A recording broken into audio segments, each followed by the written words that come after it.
این همه آتشکده که این معتقده تا اون ور میانه اروپا مثلا ساخته، یکیش حالا یه شکلی، یک قسمتش مثلا اجاقش یا مثلا فرض کن دیوارش کجای دنیاست، هیچ کسی به این حرفا کاری نداشته.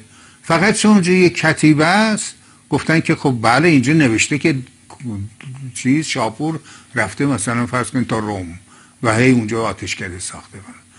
اساسا این به عنوان سند تاریخ ساسانیان اینجا وجود داره. ما میخوایم نگاه بکنیم ببینیم که تا چه حدی ممکنه که این کتیبه رو شاپور یا جانشیناش یا به طور کلی در حد ساسانی کنده باشن. میایم نگاه میکنیم ببینیم که بر روی این سنگ آثاری از گذشته زمان هست، یعنی کرم خوردگی سنگ وجود داره. این کرم خوردگی ها به اشکال مختلف، از پریدگی های کوچک تا پریدگی های بزرگتر تا شکاف های عمیق تا شکاف های نازک در سطح این دیوار هست و کتیبه هم بر روی همین کرم خوردگی ها نوشته شده. یعنی چی؟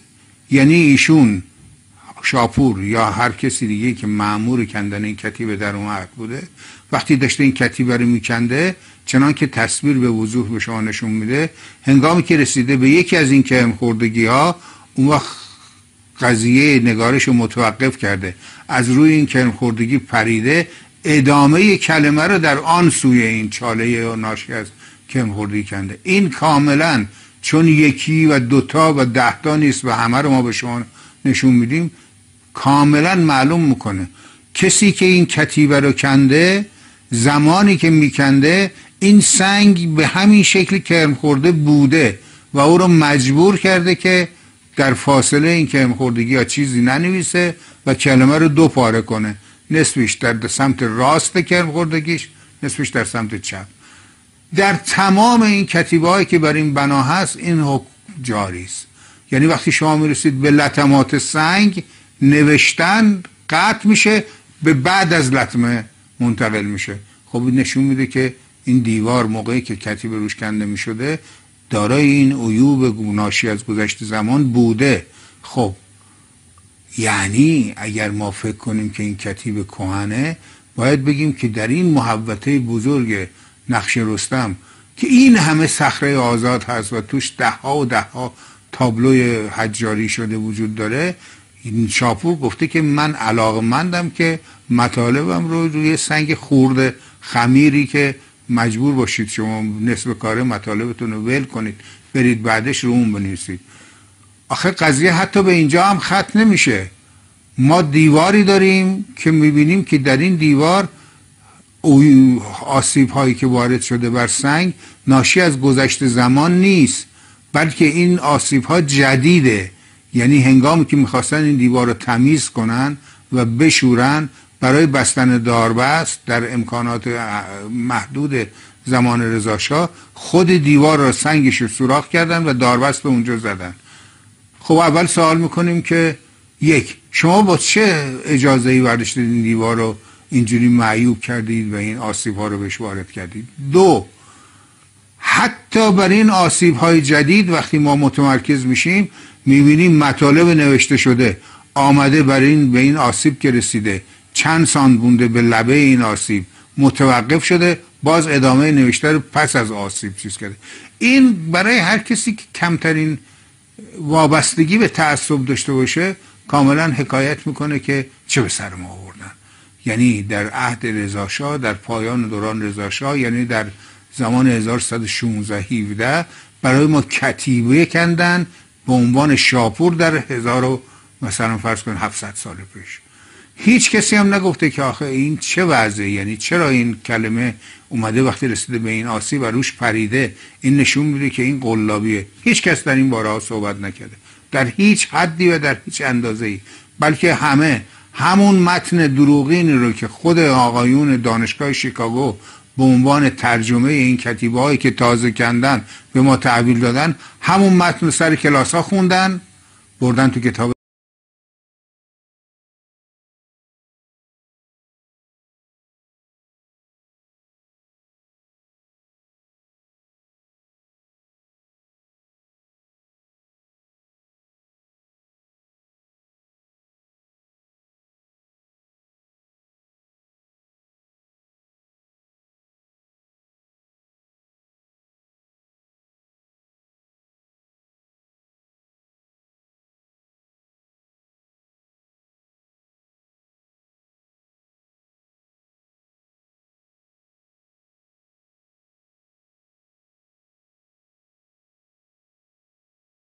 تطبیق ساده تر از علامت گذاری ها کمک میگیریم. در اینجا از دو نمای دیگر همان سنگ را با همان علائم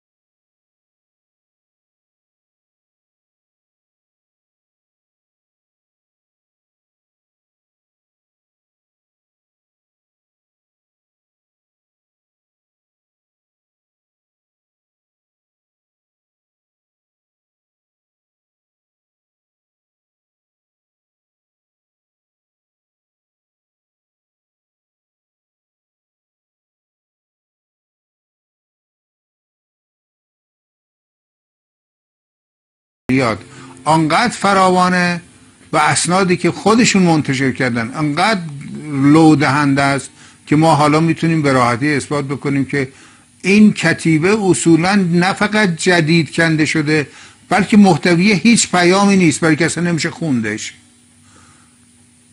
چون اگر اون خط به اصطلاح پهلوی رو نمیشه خون، یونانیه رو که میشه خون. که حتی در اون کتیبه یونانی یک کلام، یعنی یک جمله لااقل مطلبی که شما بتونید ازش برداشت تاریخی بکنی نیست. هرچی میخونی میبینی که این که معنی نداره، که این کلمه معنی نداره، بغلیش هم معنی نداره، بالای سرش هم معنی نداره. پس این نمایشی از یک مسئله است که بتوانند به بهانه این که بله ساسانیان کتیبه دارن، به ما یک سلسله‌ای به نام ساسانیان که بسیار مثلا مقتدر بودن میرفتن 200 سال با رومیا میجنگیدن. اصلا هیچ کسی بهشون نمیگه که اون چیزی رو که شما دارید بیان میکنید خودتون میدونید راجع به کدوم روم صحبت میکنید، چون در دوره ساسانیان اصلا دیگه رومی وجود نداره که کسی برش بگرد. اونجا یک کلیساس و کلیسا اصلا با کسی جنگی ندارن. که شما از کدوم روم صحبت میکنی؟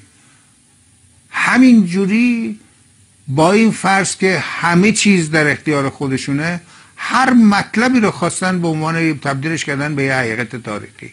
حتی اگر حمله خشایارشا با 5 میلیون سرباز به یونان بوده باشه و اگه کسی ازشون بپرسه آقا جان اصلا در زمان خشایارشا کسی خبر نداشته در سمت ما که یونانی هم بر روی زمین وجود داشته، چون ارتباطات ممکن نبوده، چون گذر از موانع دریایی برای هیچ کس در اون زمان میسر نبوده.